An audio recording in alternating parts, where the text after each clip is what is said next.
Okay, so we're going to dive into chapter 6 here. Up to this point, we've essentially stayed vertical, right? We've built walls, doors, windows. Everything's been vertical. We haven't built anything horizontal. So chapter 6 introduces us to horizontal items in Revit, floors. Roofs are going to be very similar. So if we have vertical and horizontal, that allows us to enclose space. Would you agree? So we'll jump right into creating the slab. And as usual, I've encouraged you to download the file directly from Cybex, so we're all starting in the same place. The object of the following procedure is to create a floor slab to be placed in the model.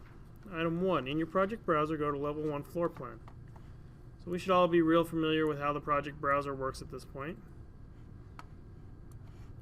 We're going to double click on level 1.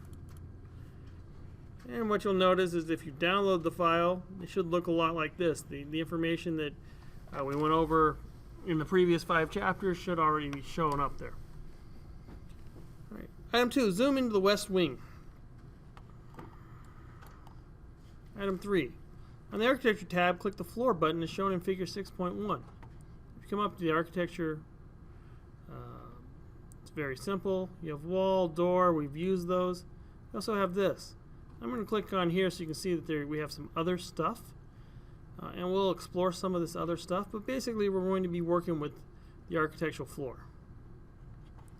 I'm going to pull the project browser over here so you can see that just like a wall, I have types. So if I click on this type selector, you can see there's all sorts of different types. And I have some properties associated with that level, or that rather floor. Like the level, which level is it associated with? Now we should all be familiar with constraining things to levels because we've constrained the base of walls, the top of walls to levels. Floors work much the same way. All right, 4, switching to the properties dialog, make sure the floor's current selection is shown in Figure 6.2. At the upper right in the dialog, click the Edit Type button. We're going to edit the type. What have we said about editing types? Yeah. We always want to click duplicate because whatever we do when we edit a floor type is global. So if I make changes that I only want to affect one floor slab and I don't rename it, all the floor slabs that were created with that type originally are going to change. That can be a good and bad thing. In this particular case, we want to make sure that we duplicate it. Item 6. Or rarely here, it's asking us to rename, but I'm going to duplicate it and it's going to bring up the name. And I'm going to rename it 6-inch slab on grade. So you want your names to be as descriptive as possible. That's so the next guy working on your project doesn't have to guess. This is pretty descriptive. It's probably a 6-inch slab. It probably sits on the dirt. Would you agree? Yeah, make them simple. Don't make it Joe's special slab number 3. Because when Joe no longer works with your company, nobody knows what Joe's special slab number 3 means. Click OK. Change the function to exterior as shown. Alright, so right now the function of this slab is interior. We're going to change it to exterior. Item 10. In the structures row, click the long edit button. So we're going to go to structures and click the edit, and it's going to open up this assembly dialog box. You should become very familiar and comfortable with this because this is how you edit floor assemblies, roof assemblies, wall assemblies. You see this dialog box a lot. The structures row is divided into columns. Click the material column within the structure row as shown in Figure 6.6. So you can see we have columns. We have the function, the material, the thickness, whether that material wraps, is it a structural material, and does it vary in thickness? So for example, do concrete slabs vary in thickness? Yes. Does ceramic tile vary in thickness? No, ceramic tile is pretty much always the same thickness. So if I was going to build a slab and slope it, do I slope the concrete portion of it or do I slope the ceramic tile? The concrete, because the ceramic tile has a continuous thickness, right? It's constant. All right, so let's get into the book here.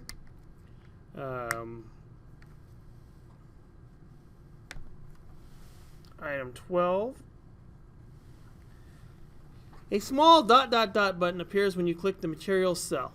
So when I click here under structure, this ... button appears. If I click on that, it's going to essentially open up Revit's material editor. And what we're going to do now is just apply a material to that layer in the assembly. We will circle back around later in the course and deal more with the material browser and how to edit and create materials. But right now we're just going to add a material to the actual assembly. We're going to search for concrete cast in place gray, and if you come up here to the search dialog box and just type in concrete, it will filter that list for you. You want to use concrete cast in place gray. And we're going to hit OK. So you now have changed the material of that structure to cast in place gray concrete. Simple enough, right? Alright.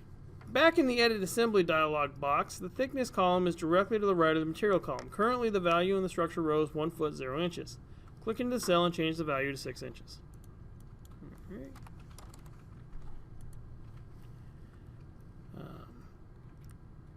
Click OK. Click OK again to get back in the model. So essentially, we have created a floor that's 6 inches slab on grade, and we went in and we edited the structure so it is actually 6 inches, and we told it was concrete. Pretty simple, right? That's a very, very simplistic structure for a floor. We're going to show you later how to add more layers to that assembly and make it a more complex assembly, but right now, we're pretty good. Now the slab type has been created, you can place an instance into the model. Notice that the Modify Create Floor Boundary tab is in sketch mode. You'll now proceed to sketching the slab in place. And we know it's in sketch mode because we see this X and this Y and everything else is grayed out. And if I go to a different tab, all of this is grayed out. So a lot of times students will say, oh no, all my icons are grayed out, I can't do anything. First thing to check, are you in sketch mode? And we are. Alright, sketching the slab. You'll have to adjust the way Revit wants you to proceed with the Create Floor Boundary tab. You're basically limited to the choices provided in this menu. Not to fear, you should have plenty of choices, but you'll still need to get a feel for how Revit works. Here's what needs to happen. You must draw the perimeter of the slab into the model. This is basically a slab on grade, so you'll pour the concrete to the inside finished face of the wall. You won't worry about a control joint between the wall and the slab at this point. Picking the walls. The best way to add a slab is to use the Pick Walls button as much as possible. In doing so, you tell Revit that the edge of the slab needs to move if this wall moves. Pick Walls is the default draw option. So right now you'll notice that Pick Walls is my default draw option. And I know that I'm going to put a slab here. Yep. On here, if you look through that doorway, it shows if you want to do it through the midpoint or towards the inside of the wall. We're going to talk about that here in a second. Right. In the Modify Create Floor Boundary tab, click the Pick Walls button. It's already picked. With the Pick Walls tool running, hover your mouse over the inside face of the wall. After the wall becomes highlighted, you're sure you're on the inside of the wall, pick it. I'm going to show you something else here also. Is I can hover over this, and I can hit Tab. And Tab will select all of my walls. Right? And you got to think that Revit's trying to help you, so sometimes it's helpful and sometimes it's not. Now right now, it's in the center line of the wall. Is that where they told us to put the wall? So if I click on this line, there's some flippers, right? Those flippers will flip from the inside to the outside of the wall. And since I drew this all at once, it should flip all at the same time to the inside. How's everybody doing with that?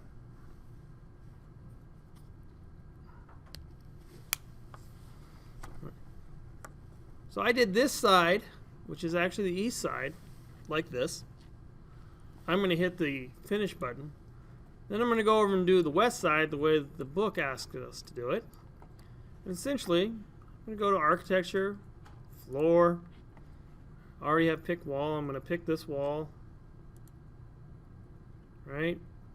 And then I'm going to continue to pick the walls in a clockwise fashion.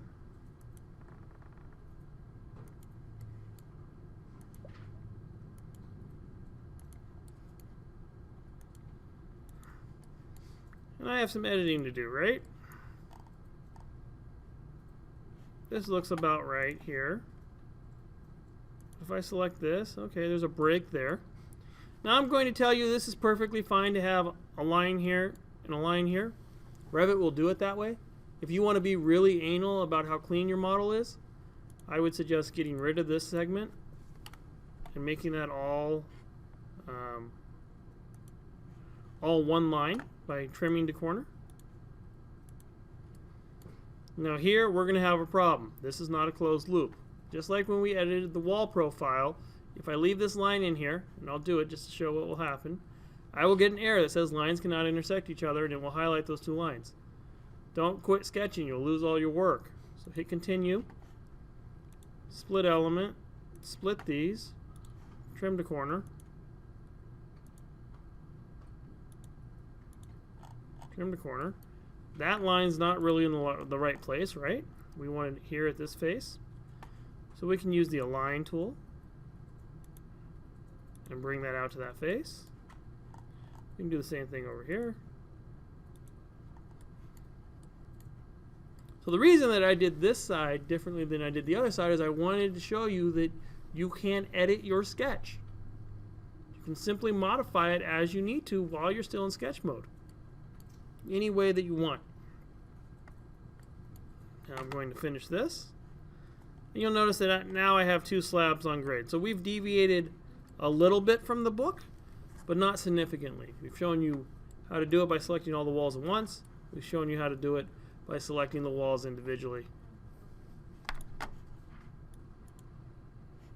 Alright, so we're going to tackle this center section real quickly. And I don't care what techniques you use to get your slab done in this center section. So you can follow the book item by item if you'd like. I would recommend that you stray a little bit from the book and start to understand how the tools work by just tackling this. And I'm going to tell you the easiest way to do this is probably going to be to use a variety of the tools we've already used. So I'm going to come in here and say that I want to create a floor. Put me in sketch mode. I'm going to hit tab, and I'm going to get this first line where I want it to be. I'm going to come down here and start picking these walls and flip them to where I want them to be. And that wall gets me that. And this wall, you're going to notice it's all out of whack.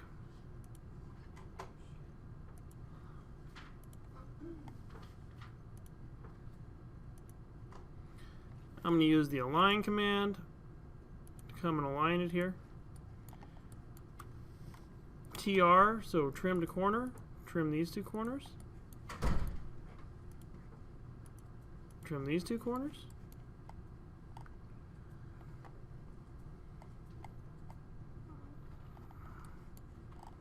That kind of looks like it's where I want it to be.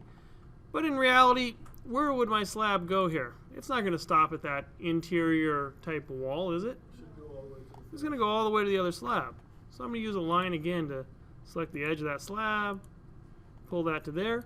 And if I look over here, if this slab only comes to the inside of the face of the CMU and that slab only comes to this side of the face of the CMU, am I going to have an issue here? So one slab, whether it's this slab or that slab, needs to take up that space. Let's make it this slab on this side. Simply just come in here, and I'm using just the line tool at this point to draw those lines in. Alright. I'm going to go in and split this element right here, and then I'll trim those to the corner. Can't keep elements joined. Alright, let's hit cancel for a minute. I must not have split this like I thought I did. So let's again try split element. There we go. It added a dot. I know it's split this time.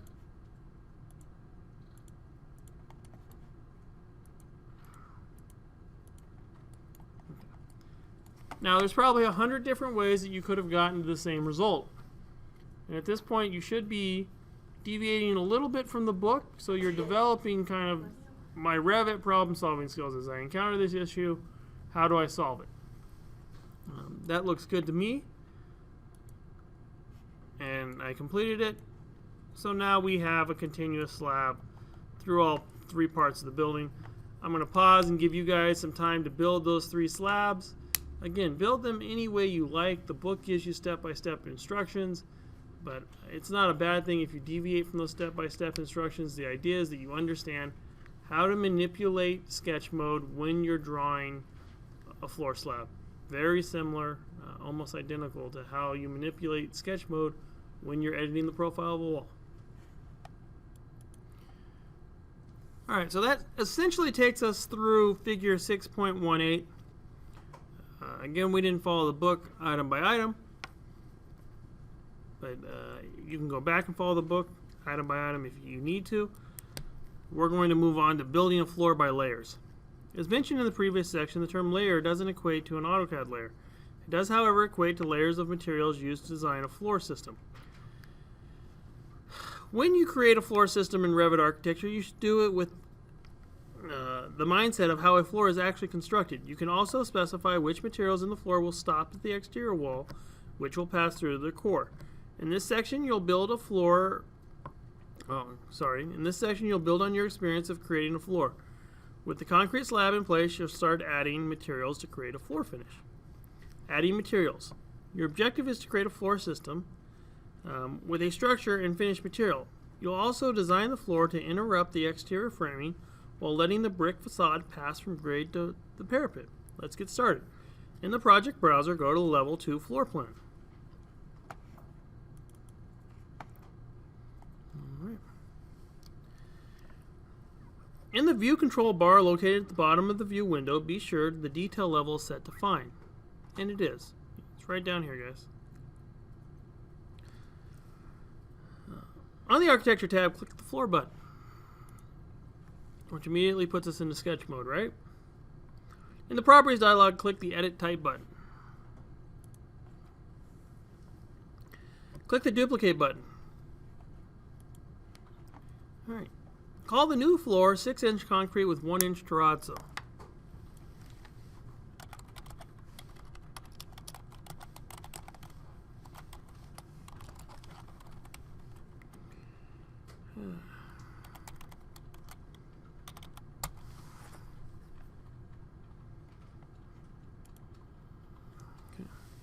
Everybody know what terrazzo is? No. Terrazzo is a mixture of marble chips and concrete. If you want to see a recent terrazzo installation next time you're in McCarran Airport, they're putting it almost everywhere. Very, very, very durable material, exceptionally expensive, and very labor intensive. So basically they put together almost like a concrete mixture, pour it on the ground, and then literally grind it with diamond wheels to get a finish. It was very popular turn of the century, meaning turn of the 18th and 19th century. Super durable. It's coming back into style for high traffic areas. And so McCarran Airport is kind of a high traffic area. You can do logos and stuff in it. So like at the baggage claim now, they have a huge city skyline. It's all done out of terrazzo and aluminum divider strips. Beautiful floor. So hopefully my stalling gave you enough time to catch up. Item 8. In the structures row, click the edit button as shown in figure 6.20. This should all be a review. We've done this before, right? You're now in the edit assembly dialog box as you were in the previous procedure. The objective is to add 1-inch terrazzo flooring to the top of the 6-inch concrete. Adding a layer. To add additional material, you must understand how an edit assembly dialog box is broken down.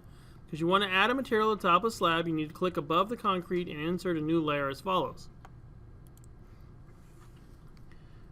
Item 1. In the layers filled, there are 3 rows. Each row has a corresponding number. Click the number 1. This is the top row that reads core boundary. Layers above, wrap. Under the layers filled, click the insert button. All right, so let's talk about this just a little bit. Your core boundary typically is your structural material. So in this case, the concrete is structural.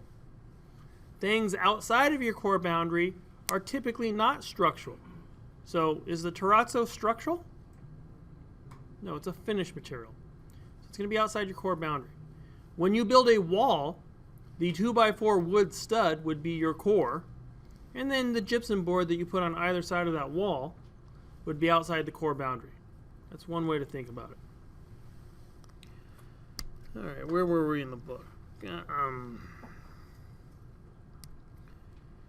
Let's see. Number 1, top row. We did that. Number 2, under the layers, click insert. We did that. Number 3, the new layer is added. The field is now divided into columns. The first column is function, which is currently set to structure. This cell drop is a drop box containing other available functions. Click on the drop box.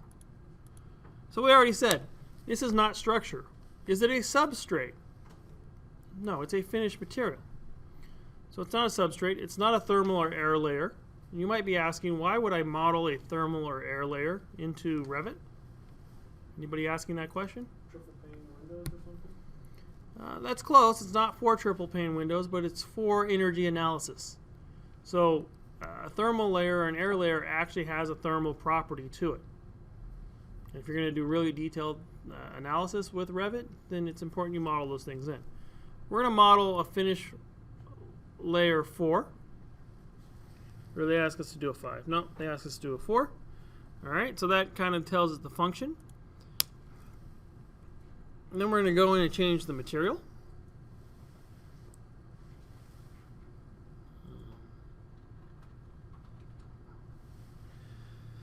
Just like we did before, this ... button shows up. So we're going to click on that. We're going to type in terrazzo.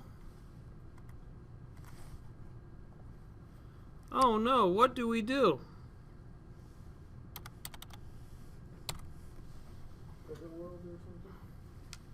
There's a couple different things we could do.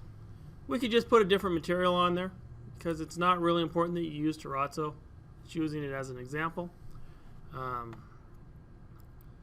You could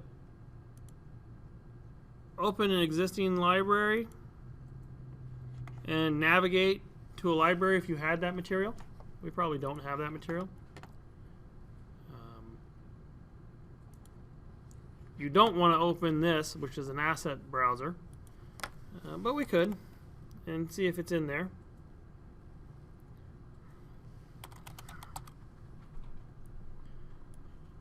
The problem with doing it this way is assets and materials are not the same thing, and we'll get deeper into that when we edit the material library. So don't go into Asset Browser and find something and just grab it over. We'll talk about that in greater detail. What I'm going to tell you to do is select a different material for this particular exercise. So we're going to use a lightweight concrete. Yeah, we'll use a lightweight concrete on top of the existing concrete just for this exercise. Does that make sense for everybody? When we get further into editing materials and creating our own materials, I'll be happy to show you how to create a terrazzo material, but it's not germane to what we're trying to accomplish here in Chapter 6. All right. We're going to move over to the next item and give it a thickness of 1 inch. At the far right in the rows as the layers filled are variable checkboxes. Select variable for the structures row as shown in figure 6.25. This will enable you to slope the top of the slab if need be. Only the layer that is set to variable will actually slope. Any layer that is on top of this variable layer will be pitched. All right. So we want to make the structural layer for the concrete variable, because that could vary from, say, a thickness of 6 inches to a thickness of 5 3/4 of an inch if we were sloping it, or 5 inches maybe, 4 inches depending on how far the slope is. But that finished material on top of it, the concrete lightweight, we don't want that to vary. We want that to be a constant thickness for a number of reasons. And when you're done here this evening, if you walk into the restrooms here at Western, there's some very, I won't call them very steep, but noticeable slopes in the floor. It's not the ceramic tile that's sloping. It is the actual concrete underneath it. Does that make sense for everybody? We will actually slope this slab here later in this chapter. All right. So if we want to see what our floor is going to look like, we can use this preview button, and it gives us quite the distinction, right? There is a layer up here as a finished material, and there's a layer down here that is a structural material. If I added 10 more items in this assembly, they would all show up in this preview. Same thing when we go to edit walls. So the things you're learning here about floors definitely apply to editing roofs, editing walls. They're all just basically a series of layers or a series of materials. So we're going to click OK. It's going to take us back into the model. We're going to click OK again.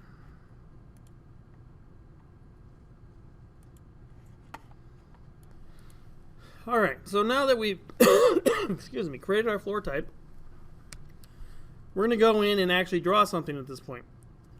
Item 1, click the Pick Walls button on the Draw panel. You'll pick every exterior wall in the east wing except the radial wall. All right, so I'm going to come in here, and I can either hit Tab, which gives me all those walls, and then delete this radial wall.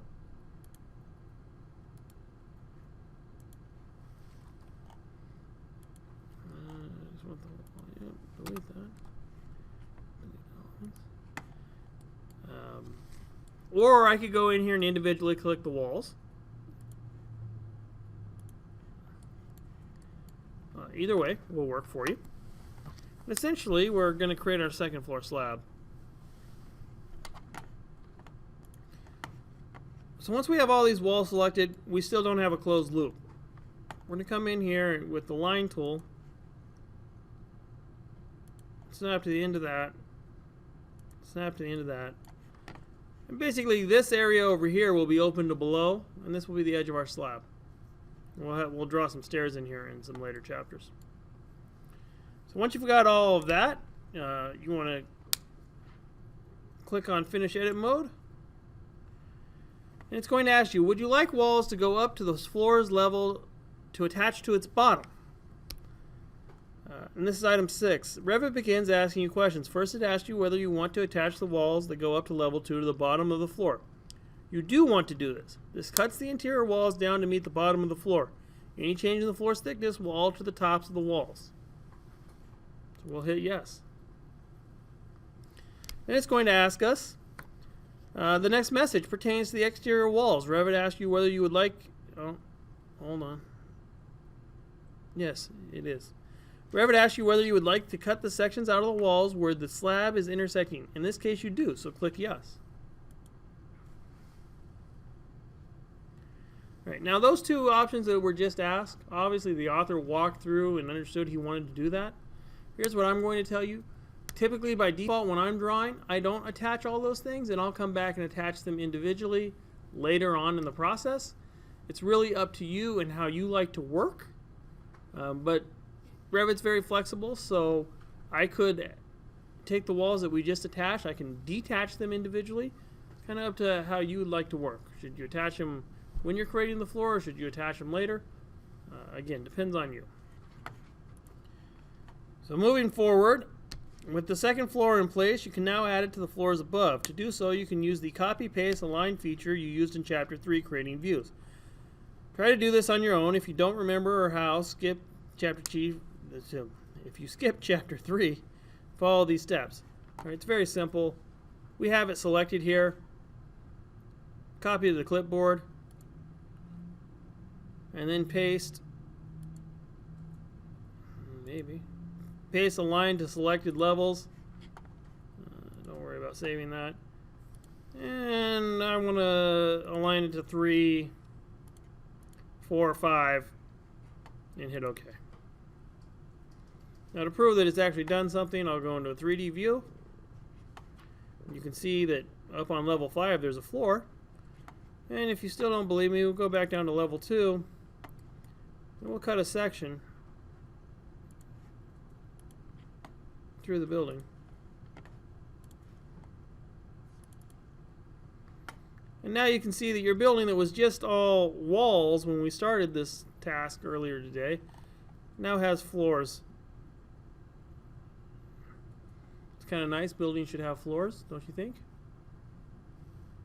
Obviously. Alright, so I'm going to close out of that view. Alright, so oftentimes you'll have a situation where you may have the same material, terrazzo or carpet, but you have two different colors. Just like we have out here in the computer lab. You know, the border has a green colored carpet, the inside has this multicolored carpet. Both carpets, but basically two different finish materials, and you want to be able to show them as two different finish materials. So we're going to split the floor to do this. If you have a floor that includes a slab, you have a simple material, say a vinyl composite tile, for the entire surface, won't that cause a problem in the restrooms? Better yet, suppose the floor is carpeted. Carpet never seems to perform well around a toilet. Yeah, this is true. Again, the author is the Captain Obvious here. But the reality is, you can have different finish materials. The goal of this procedure is to create a new material layer for the first floor slab and then specify a new material for the restrooms. Follow these steps. In the project browser, go to level 1. Number 2, drag a right to left selection window around the corner of the building shown in figure 6.35. Or this portion here. And I already screwed up because no, I got it right.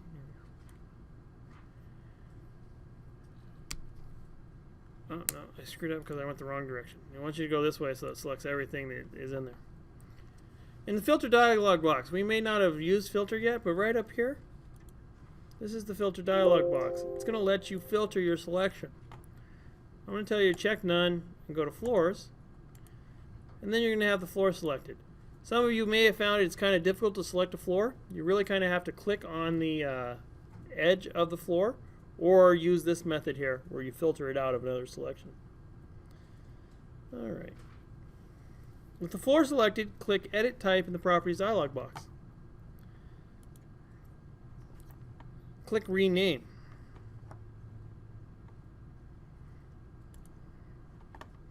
Slab on grade with 1-inch finish. Click OK. Click the Edit button in the Structures row. Is this starting to look familiar? Item 11. In the Edit Assembly dialog box, click the 1 button to the left of the core boundary item that is above the structure layer as shown in figure 6.38. Click Insert. Add a new layer. Select Finish 1 hyphen or parentheses 4, brackets rather 4. From the function drop-down line, click in the material cell. Search for carpet.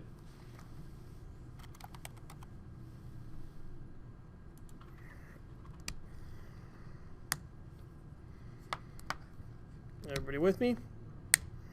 Alright. So we're going to make this carpet. Hit OK.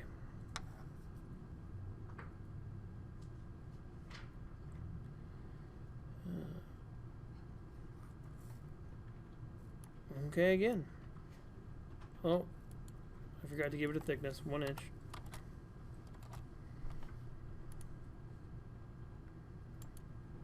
Okay. Perfect. Splitting and painting. Adding a new material to a floor is a two-part procedure.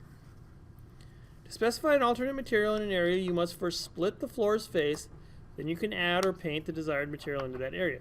The objective of the next two procedures is to add an alternate material to the restrooms. Follow these steps. Zoom in on the lavatory north of the corridor. That's this area right here. On the geometry panel of the Modify tab, click the Split Face button. So we're in modify floors. We're going to come over here. And we're going to select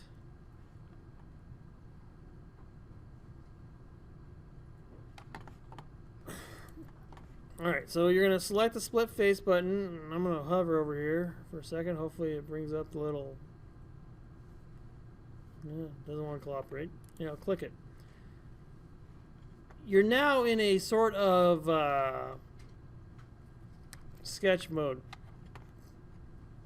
So when we do this, what the book tells you is hover over here until it tells you you're over the wall. And it's a huge pain in the butt, to be perfectly honest. So I'm going to show you a different way to do it, because this is always difficult to select. I'm going to go to modify. I'm going to select this wall right here. And I'm going to tell you that to come down to this temporary hide isolate, these little pair of sunglasses, and go and hide the element. Now you know you've hidden the element and you're in temporary hide because you have this cyan rectangle all the way around your view. And now we can see the edge of the slab. Just makes it way, way simpler to split that face. Everybody, that makes sense for everybody? So we're going to grab this. We're going to go back to split face. And we're going to now easily select that. And we're kind of in sketch mode, but we're not. It's orange. It's not magenta. Essentially, this is going to create an area that we can section out of the rest of our slab. So this varies from sketch mode just slightly because we're going to create 3 lines here, and they're going to intersect back into the outside loop. It doesn't have to be a discrete closed loop. It can't be. It's splitting an internal face. So I'm going to start with the pick line tool. And I know this is not the way the book tells you to do it, but frankly, I find it easier to do this way. And I'm going to use the edit commands here to extend those lines. And I'm going to trim the corner to make this nice and clean.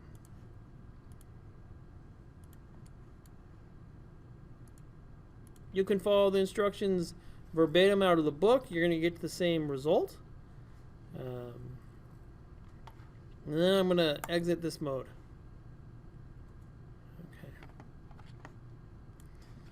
So even though it doesn't look like we've done anything here, in a moment we're going to be able to see exactly what we've done. On the geometry panel, the Modify Split Face tab, click the Paint button.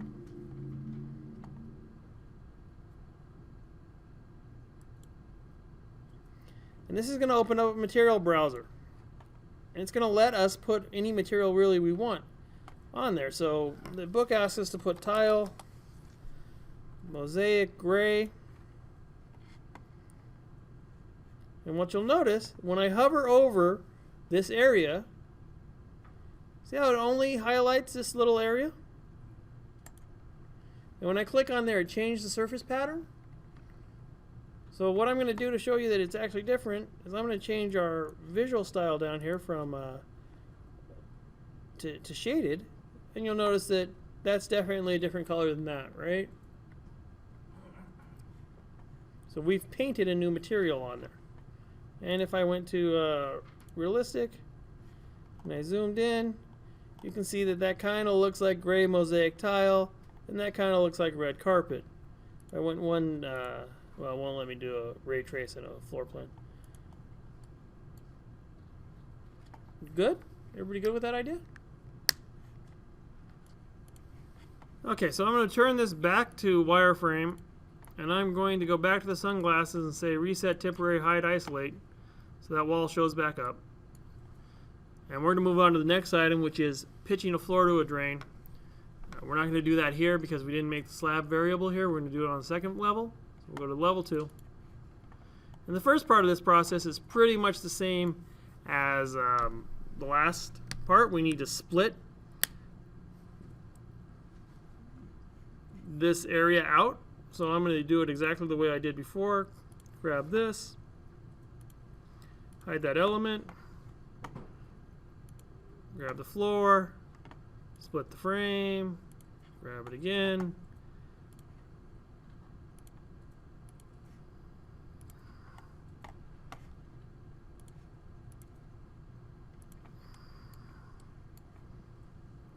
Extend those lines. Trim the corner. And I'm using the icon, so you have the benefit of seeing where the icons are, but you could use this with shortcuts also. So we're basically going to split this. And we're good to go.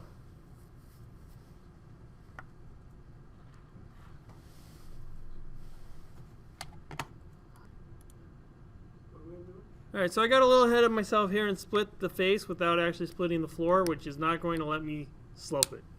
So, what we really needed to do was select on this floor, and we want to add basically a split line. This is going to modify the actual geometry. It's going to make one part of the floor geometrically different than the other. The split face that we did literally only allows us to apply materials in that manner. So we're going to add a split line.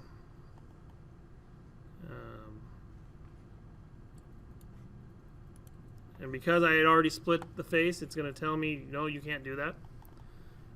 So we need to draw our line around the inside of this wall.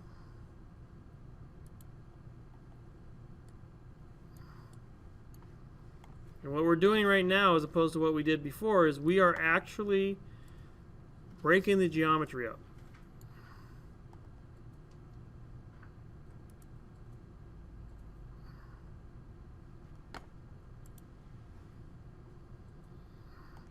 So when we roll over this, you see we have 4 new points, one at each corner. Great. Now, in order to get the very center of this, I'm going to add some lines in here that allow me to get to the center. They tell you to use model lines in the book, so we'll do that. You could also use detail lines. We're going to use model lines, and the way that I'm going to do it is I'm just going to draw an X. So I know if I draw an X, I'll end up with the exact center of the room.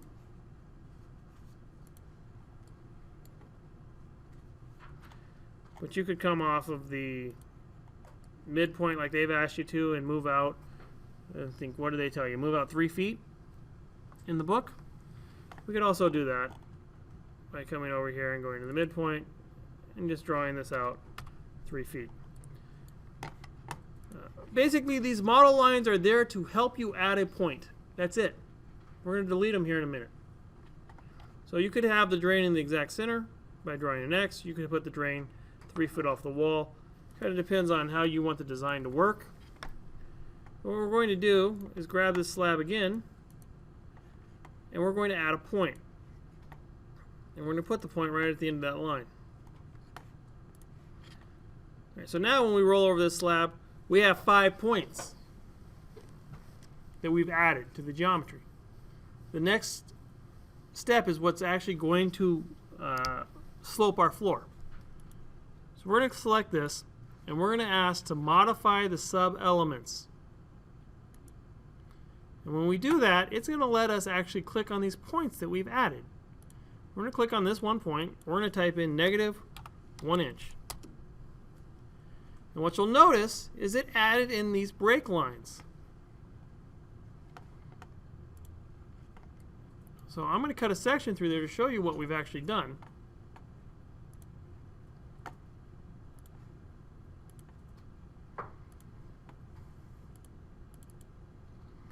I'm going to zoom in, and you can see ever so slightly that this floor slopes down now. And if I take this detail level and I turn it to fine, what you can see is that that 1 inch top layer remains parallel 1 inch, and the bottom layer, the concrete, is the layer that actually varies. Does that make sense? Now, in a bathroom that's this small, that's a relatively minor thing. I'm going to go back in and edit this sub-element, this is that -1 inch that we had. And I'm going to type in something like 4 inches just to emphasize what we've done. Well, or -4 inches rather. So now you can see there's a much greater slope. Obviously, I wouldn't want to do that in the real world in that bathroom, but I wanted to show you that we are actually modifying the nodes, essentially, in that slab.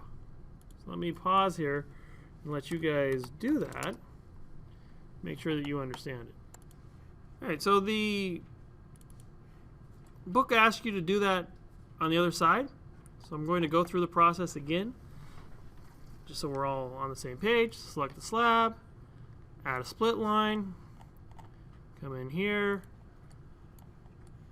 add your 4 points.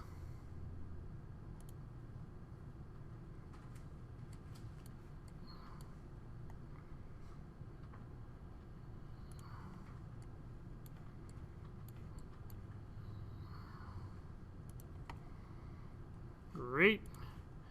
Add some model lines in here. If we click on that, we can see that we have some new points. Add your model line in.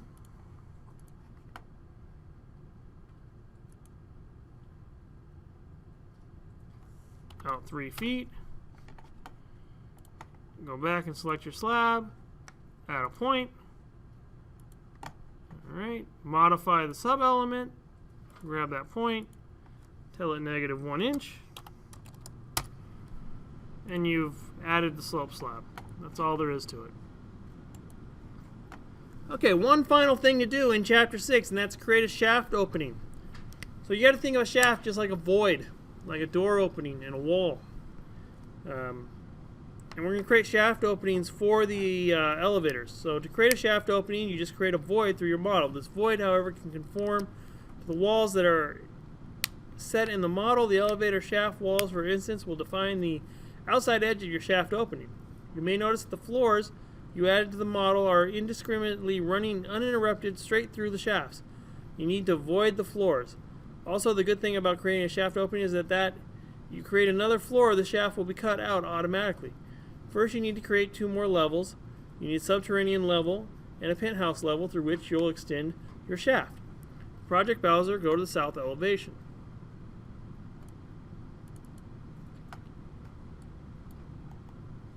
Right.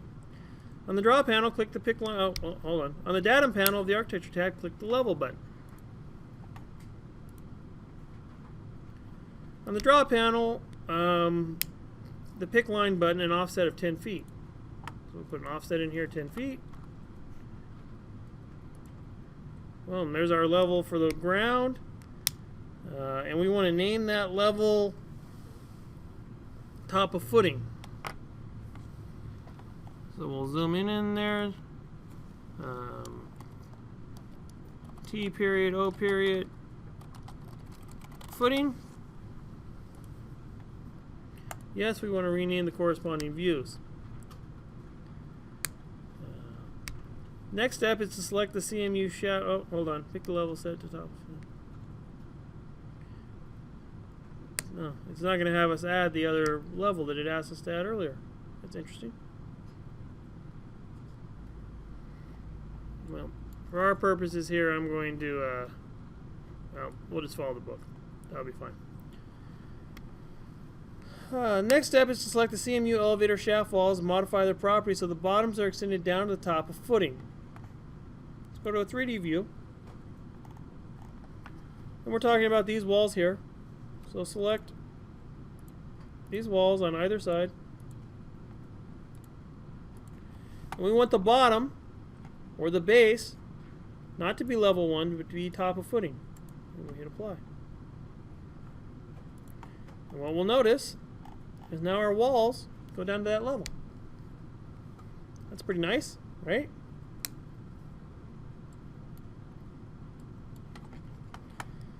All right. Go to level 1 floor plan.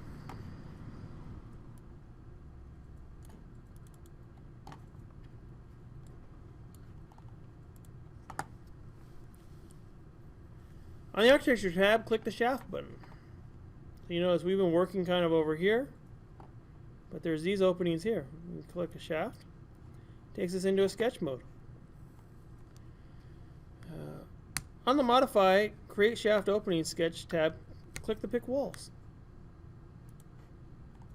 And we know that this is going to be our shaft, right? And obviously, like other sketch modes, will this work? No, we would have a bunch of problems with that, so we need to clean that up. Okay.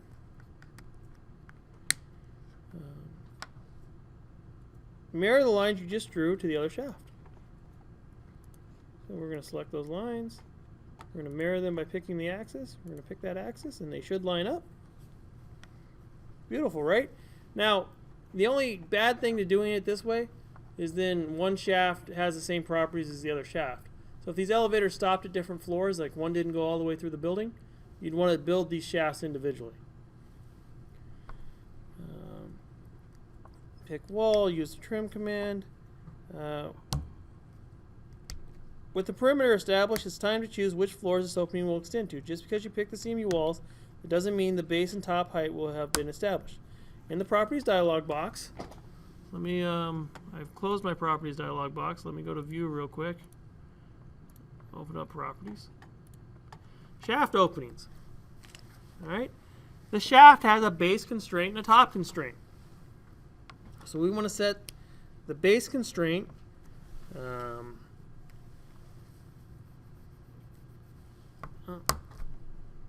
the base constraint we want to go to top of footing. The top constraint we want to go to roof. And we want to do a top offset of -1 feet because we do not want to go through the roof, obviously, right? We don't want it to rain inside of our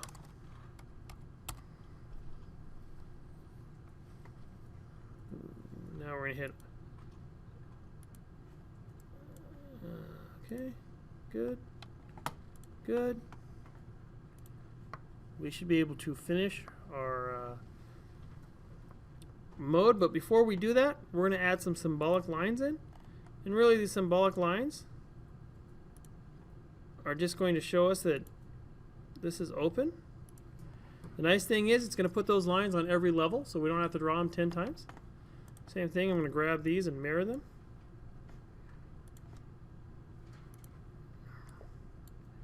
Then I'm going to finish this. You'll notice it cut it out and it put these lines in. And if I go to level 3, for example, it cut it out and it put these lines in. Saves me a lot of drafting time. I'm going to cut a section right through here so you can see how that worked. And I would get into a habit when you're first starting to model, and even when you're advanced. I cut a section all the time, make sure that what I'm modeling is actually what I intended for it to be. So if I cut a section through there, you can see, it's difficult to kind of see here, but I could clean this up graphically. But you can see that I have my shaft here. Let's see if we just went to course, clean up some of that detail, and let's just go to a kind of consistent color. It's still kind of hard to tell, but here there's a floor, here there's not a floor, here there's a floor. So you can see that that shaft cut all the way through. Go into 3D mode and rotate our model around a little bit.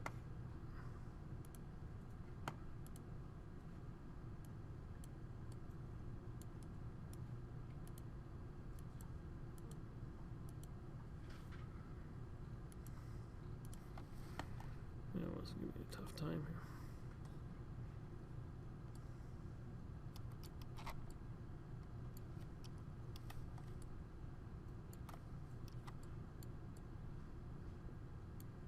If I rotate here around a little bit, you can see that I have a void all the way through.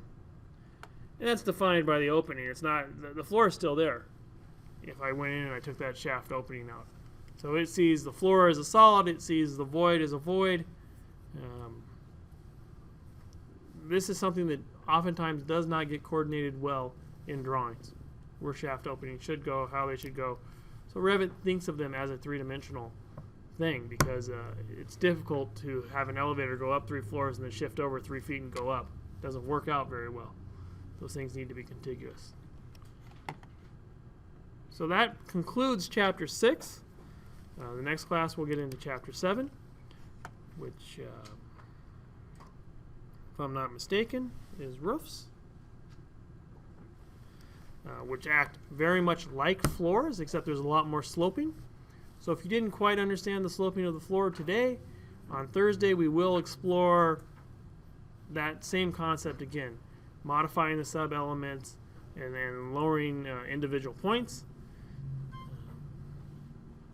So hopefully you found that useful. We actually covered a lot of ground tonight. I would recommend reviewing the video if you have